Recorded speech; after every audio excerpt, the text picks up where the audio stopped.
Hey guys! Today's video is inspired by Pikachu, but not the animated version. I'm going to be making a more realistic version, kind of like if Pokemon were real, so I really hope you'll enjoy.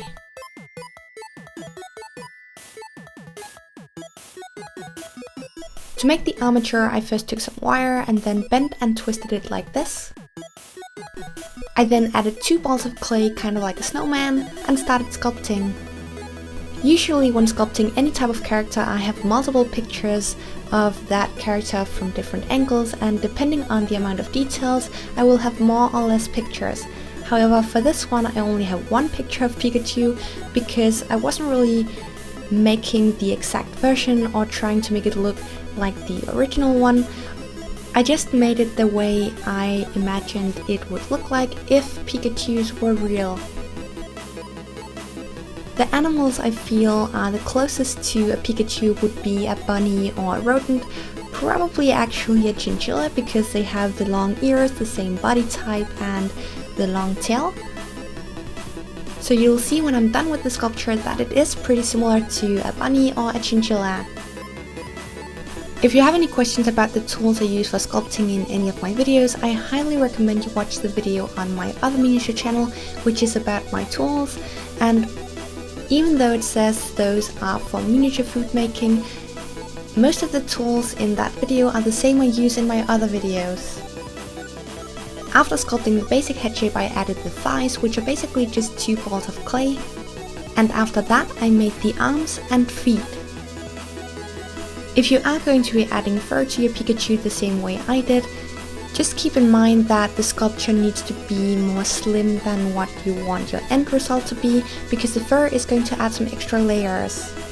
And if you don't want to add the fur, you can definitely keep the sculpture as it is, maybe smooth out the clay a bit more than what I did, and then paint on all the details.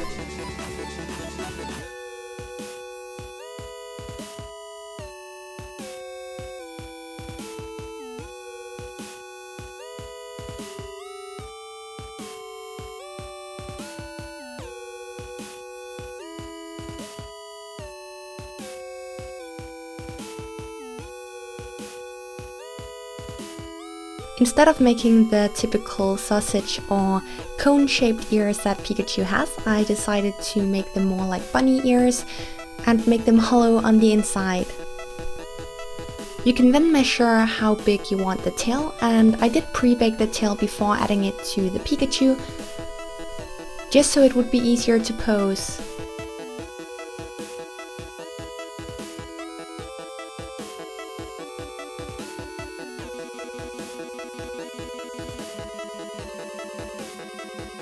And while baking the tail, I added the eyes, which are basically just black clay.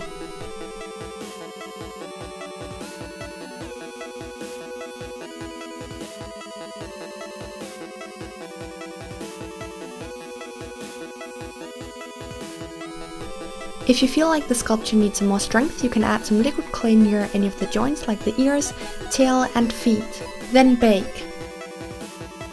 After baking, I painted it using yellow acrylic paint just to give it a base color in case some of the fur didn't cover all areas completely.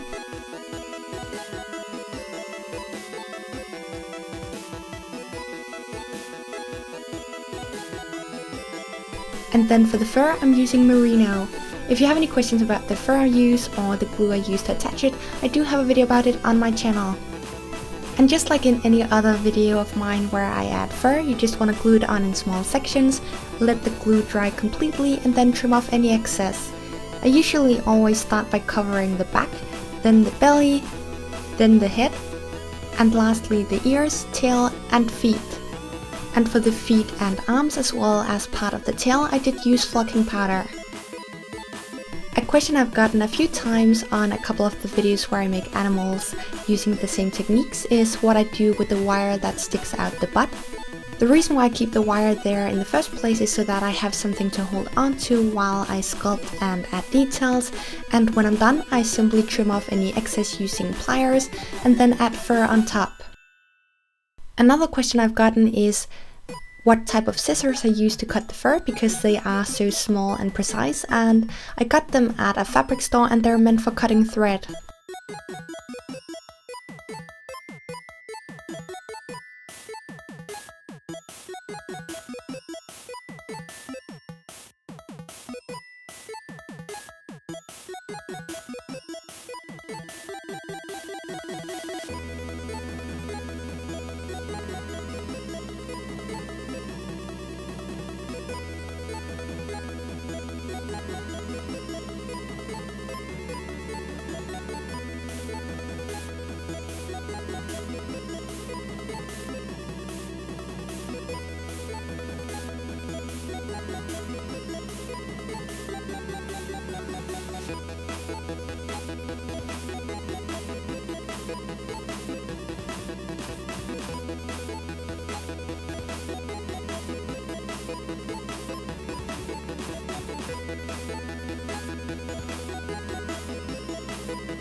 After adding the fur, you can add the shading, and as always I'm using soft pastels and acrylic paint. I first went in with the pastels to add some of the softer shading. I then went in adding some more harsh details using the acrylic paint, and then went in and added a few additional details using pastels. I applied most of the pastel using a damp brush, although I did apply some of them with a dry brush. And when it comes to choosing pastels or acrylic paint, it really just depends on the effect you want.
And lastly, finish off with a layer of fixative.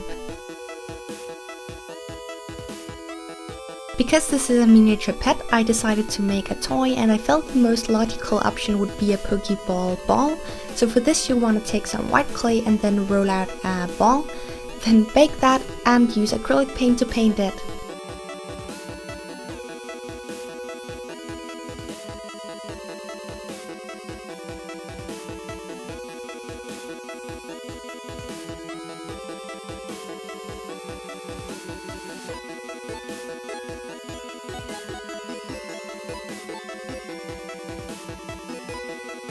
Then just finish off with glaze and you're done.